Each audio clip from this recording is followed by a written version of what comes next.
Well, welcome back to the Thunder Dragon Empire, Bhutan, of course, Fascist Bhutan, in Hearts of Iron 4. What are we up to? Yes, we are trying to survive. We've conquered Tibet, we've conquered Nepal. Next up is the British Raj, and of course I've gotten a lot of tips that, of course, we should try to get Siam on our side, and we'll see about that. But first, apparently I made a fool of myself twice, as I tend to do. First, I misspelled mountain with just an O, and then I spelt it with an I or something, so now it's fixed. Now we're ready to conquer the world. P.S. Don't expect world conquest. I really have my doubts, especially after having chosen to go with my whole weirdo artillery support and field hospital units that require quite a bit of support equipment and of course motorized, which we don't exactly have the factories for. In fact, we can't even build more factories, or actually yeah, we can build like 2 more, but it's not really enough. We will have to do something else. Some individual suggested we should take on King here to the north of us, but the thing is, they're communists. Okay, well, they're not in the Comintern, well, you'll say, but they have between 22 and 61 divisions, which means they probably have around 40 divisions or so. That is an insane amount. So just single-handedly they could defeat us very quickly, and then we also have the fact that if we attack them, it's likely that we will push them into joining the Comintern and then calling in the Soviet Union, because that's just how the game mechanics work. So yeah, I don't really know what to do other than build up and try to keep ourselves together. There's just one tiny little problem with the whole Siam plan here. Thailand, if you don't know, yes, Siam. They are non-aligned, and of course fascism is growing, but they are actually going down the neutrality focus line over here, so it might actually be kind of hard to turn them over. At least they're not allies, so they don't have a bunch of democratic buffoons, I'd say. Not buffoons, but you know, we are against democracy here in Fascist Bhutan. So yeah, I mean, we could boost party popularity, but I don't know. We don't exactly gain a lot of political power exactly, and it's very valuable to us as a small country. And for Japan to kind of pressure or befriend Siam here, they actually need to go down Axis leanings. They can't go found a faction because we are the faction leaders. This, of course, won't make them join the Axis, but it will befriend or get them closer to Germany, and then they'll go down to Indochina, which requires France to have fallen, and then they can do this whole thing. So it's quite a ladder, especially considering our world looks very different diplomatically than the real one. Oh ho ho, ladies and gentlemen, the German Reich has declared war on the Soviet Union. Some people are, of course, going to go crazy about my pronunciation of Reich. But yeah, whatever. I'm sorry. Anyway, it also looks like Legionary Romania is at war with the Soviet Union, probably over Bessarabia, because I imagine they pressured for that. So, yeah, this and they're in the faction. Aha, I see. Right, or maybe this is part of the war, right? Because Germany attacked, Legionary Romania is with Germany, and now they're going to push. Now this is going to be very interesting because, after all, Poland hasn't fallen, and there's a faction here which someone very nicely told me means between the seas, and that's quite an interesting name. I guess it's supposed to include Romania, but yes. This is going to be, I imagine the entire war is just going to be fought over here, unless something happens here, and maybe some naval invasions, although I doubt it. And honestly, I'm going to put my cards on the Axis, even though the front line here is very tight. I think it can expand pretty quickly, and the Soviet Union, it's still pretty early for it to go to war, and it hasn't gotten any major experience. The purge hasn't really, you know, they still have probably some bad stuff from the old or there are decisions going on, some modifiers, and they haven't taken the Baltic states here because of the whole faction thing, so this is definitely going to be interesting. And also back to Siam, even if I pressure them, right, or not pressure them, but turn them fascist, it's not certain that they'd be on our side. I really don't know what to do. Someone very thoughtful and smart pointed out also in the comments that going to war with the British Raj, obviously kind of suicidal, but the fact that we border them, and since we only need to lose our core provinces, which is just Bhutan here, and that borders the British Raj, then I mean, as soon as this one province falls, we are done for. I do believe Japan could hold out, but you know, I'm not certain, so I don't exactly want you to start fabricating or enticing them to war or anything. Italy lays claims to Greek territory. Citing the Roman Empire as a forerunner to the modern Italian state, Italy has claimed that an independent Greek state has no right to exist. Instead, the Greek territories, in quotation, must acknowledge Italian supremacy in the Aegean or have it seized by force. Greece has denounced the claims as ludicrous, yes. However, Italy has the backing of the Novus Imperium Romanum. So basically Bulgaria, because that's the extent of their faction at the moment. It's Italy and Bulgaria, and yeah, it's gonna be very interesting to see Italy in action. I actually hope to see a powerful Italy to counterbalance, you know, the Axis. Although what worries me is that the Allies are quite a powerhouse, and I wonder what the United States will do. That's gonna be. Oof, that's gonna be like the thing that decides the fate of everyone. Italy declares war on Greece. So yeah, our everything's going to shit. Well, of course, the whole war tension here, world tension, went up mostly because of Japan, but otherwise, yeah, everything in Europe is now falling apart. Oh ho ho! Oh yes. Well, I don't know if I like this or not, because I don't think Italy and Bulgaria can stand out against the Allies. That's gonna be... Ooh. You know what, since we don't have anything going on the national focus line right now, I'm actually gonna go ahead and do the boost to Siam here. We might... I've been thinking we should do it to the British Raj, right? Maybe get a whole civil war going, but the problem is, I'm not sure if it's kind of still bugged out, but the British Raj is a puppet of the UK, and that, you know, a puppet having a civil war, I don't know how that works out. I feel like Japan, or us in general, the Great Dragons, should strike against the Soviet Union whilst the time is ripe. I mean, they are fighting in the west, so just it would probably be quite easy to smash them over here. I'm not certain though. Japan doesn't look too strong. I'm actually kind of surprised. I mean, only 111 divisions, really? Alright, Japan is doing it. It's focusing on northern expansion, so it's gonna get a conquer focus against the Soviet Union instead of going south against the United Kingdom and the Netherlands, which means it will also not go for a strike against the USA, and that makes me very happy. You know what, I think we're also gonna go ahead and turn Iran fascist. They're really just on the border.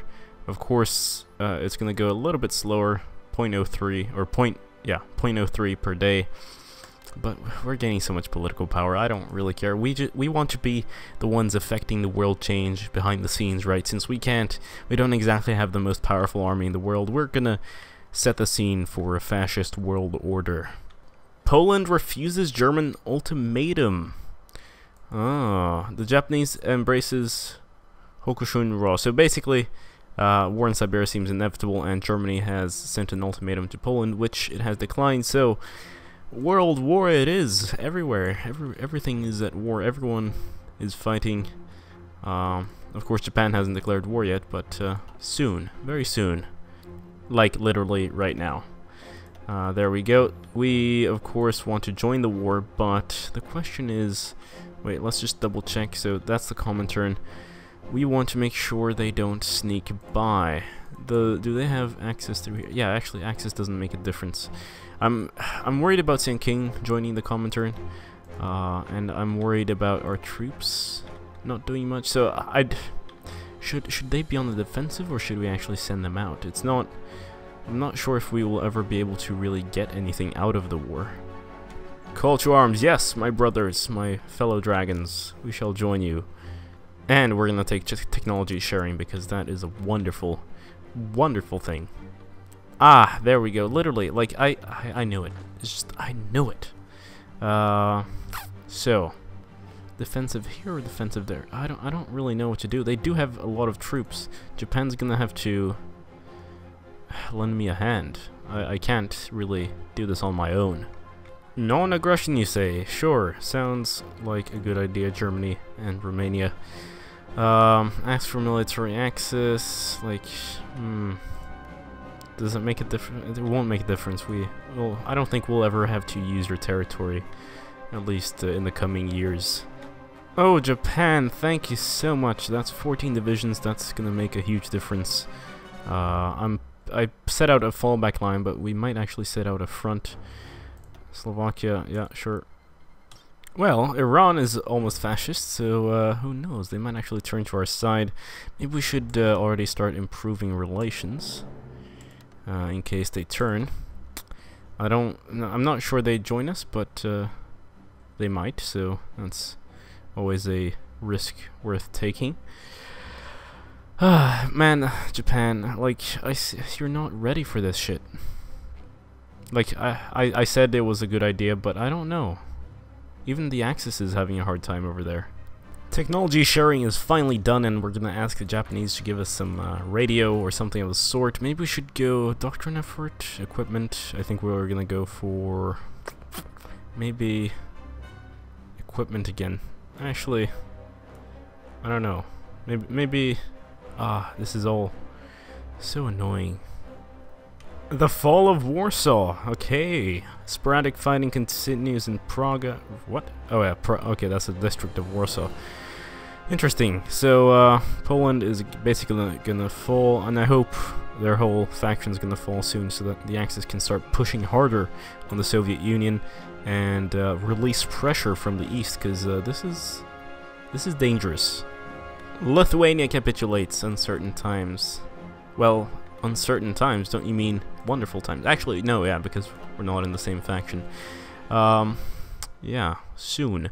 Now, there was something that popped up. Yes, we were doing engineers and stuff. We should probably start adding those to our divisions, but I don't know if we can produce that much support equipment, actually, so maybe we should continue on our artillery magic. The Treaty of Riga. German Reich took 20 states. Latvia was the next, Lithuania was the next, Poland was the next, and a bunch of equipment was seized. So that is the end of the faction between the seas. It seems like, oh, Estonia continues. That is incredible. And you're not at war, so you never joined the war. Cowards. But well, you survived at least. So this is definitely, I think, going to start putting a lot more pressure on the Soviet Union, and maybe we'll turn this around. Not that we're losing, but actually, if we check out here, the Soviets have lost a lot of men. The Japanese have only lost like 8,000, so that is wonderful news for us. Oh hey, so Japan has started pushing over in Chongqing, and we have an inferior enemy ahead of us. We're of course on very carefully executed battle plans because our army isn't huge, but I think we're gonna execute it and start moving. I think it's definitely the Soviet Union having retreated some units west. So hopefully maybe we can capture Chongqing for ourselves. That would be wonderful. The dragons expand. Mongolia is almost consumed. Chongqing is being consumed. Japan's probably gonna get to the capital first, and there seems to be some Dutch volunteers over here. But we are going to win this, I am absolutely certain. Yugoslavia joins the Allies. Ah, poor Italy. You're crazy. You actually... Wow. I mean, you're holding out a lot longer than I expected, but this is an insane move on your part. Hey, what the hell? Japan just occupied like one little province here, and suddenly they had the majority, so everything is just theirs now. God damn it. Germany wants a piece of Yugoslavia. They want Slovenia, which was part of the former Austrian Empire. And, well, they haven't really come to an agreement. Seems like there are naval invasions here, British naval invasions in Italy proper. And, yeah, this is a crisis. It looks like the Axis is going to go to war with the Allies. And Germany is just going to have a two-front war. It's going to be horrible, but, we'll see. The fall of Kiev, the capital of the Ukrainian SSR. Oof. Soon, Moscow. Oh, and I got a really useful tip. Apparently, if you actually click on the war in the current war tab, you can see the casualties and the progression, and so on and so forth. Looks like Germany has lost a lot of people, but they're pretty... Yeah, they... Oof, up to 413 divisions, yeah. Although the Soviet Union, they do have the war with us, so that might be an issue for them. Germany's at war with Yugoslavia, that means they're at war with the Allies, and this is absolute total war. It's just us left now to be at war with the Allies, and that wouldn't be too good. Now let's actually check out the United States. Where are they going? We don't know. They have so many options. I'm really curious. I'm hoping they go fascist or something of the sort, or at least not with the Allies. Trotsky is assassinated. Barbaric. Barbaric indeed. Luxembourg joined the French alliance? Germany declared war on Luxembourg. French alliance. Ho ho ho! Look at that!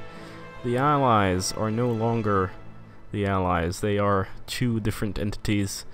The French have gone for creating their own faction. That is very interesting. Actually, let's see. Communism still very popular. Haven't banned it yet. United Kingdom, you're still at war with Italy. Alright.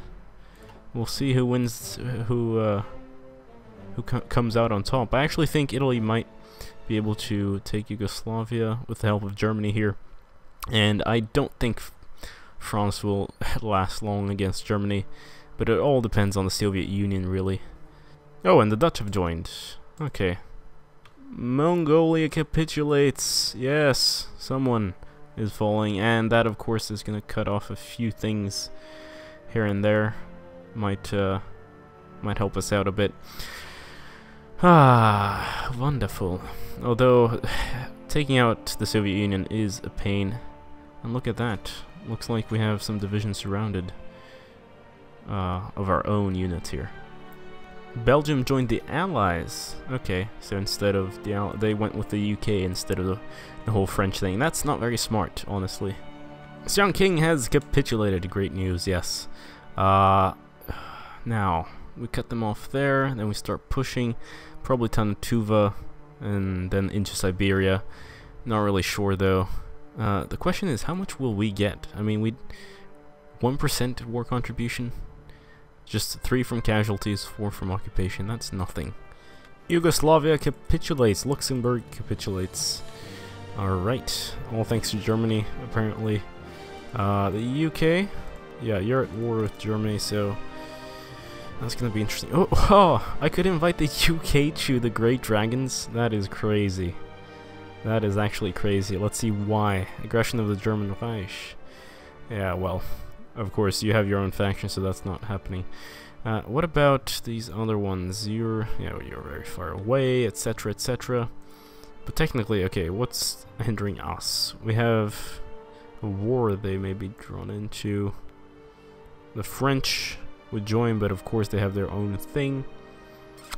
This is pretty cool. The fall of Rome. Allied forces have entered the city. You know what? I'm gonna go on the fall. Create a fallback line for these guys. It seems they're not doing too well. Let's send them quickly. Integrated support or dispersed support. Integrated, of course, because that soft attack plus 25% is invaluable, and that extra organization as well. Now it's just we're not doing very well. I hoped we'd do better. I mean, we're not losing, but our troops are just not contributing very much. Wow, we've actually entered 1941. Seems like it's going better now, even though it's winter. I'd imagine that the Soviets would have the advantage. But yeah, Germany's doing well. Seems like they've broken through the Metz line, or the through Alsace-Lorraine, whatever the line's called, I forget. Maginot, yes. And the Dutch are about to fall. Brussels soon. Poor Italy, poor Italy. I was hoping for more. As predicted, the Dutch capitulate. Maybe we should turn Afghanistan fascist as well. Just because, you know, I don't think they'll be able to turn over before the Soviet Union falls, but it's always a safe bet. Not a safe bet, but, you know, it's good to have allies. And over here, the Iran has 54% fascist, so I don't think it's gonna take too long for a coup to occur, but sometimes it does. Like, there was this, in my last Let's Play as Communist Germany, the Finnish took like forever to turn communist, even though they had like over 50% communist support. Man, Germany loves committing suicide. They rail themselves for war here. I mean, I don't think they'll lose, but it's just 3 fronts, really 4 actually, because, you know, just everywhere. And really, if I was playing, obviously I'd be focusing on one and one alone. Oh, maybe Italy isn't that screwed. It seems like Spain has joined the new Roman Empire. We might see a comeback of the Italians. Belgium capitulates on certain times. Oh, poor Belgium. Well, no one told you to border a major country. Gibraltar falls, of significant development. So, yeah, the map is quite a mess. I believe the French are about to fall. I don't know if it's just Paris that has to fall. I mean, they've already lost quite a bit. We can actually check that out. We can check here. German-Dutch war, right? 60%. Alright. So it's, yeah, I think with Paris falling, that will be the end. The Treaty of Brest. 36 states. France has capitulated. The fall of Paris. Indeed. And when I say the end, I actually mean the end of this particular episode. Oh, Luxembourg was puppeted. Oh, no, puppet of Italy. Wow, interesting. In the middle of the German Reich. But again, I think that will be the end of this particular episode. Thank you so much for watching. Don't forget to leave a like. It really helps me out. If you want to be extra nice, don't forget to check out my Patreon page. You can always follow me on Twitter for instant or more up-to-date updates. And as always, subscribe if you haven't already. This has been GameGabster. Farewell.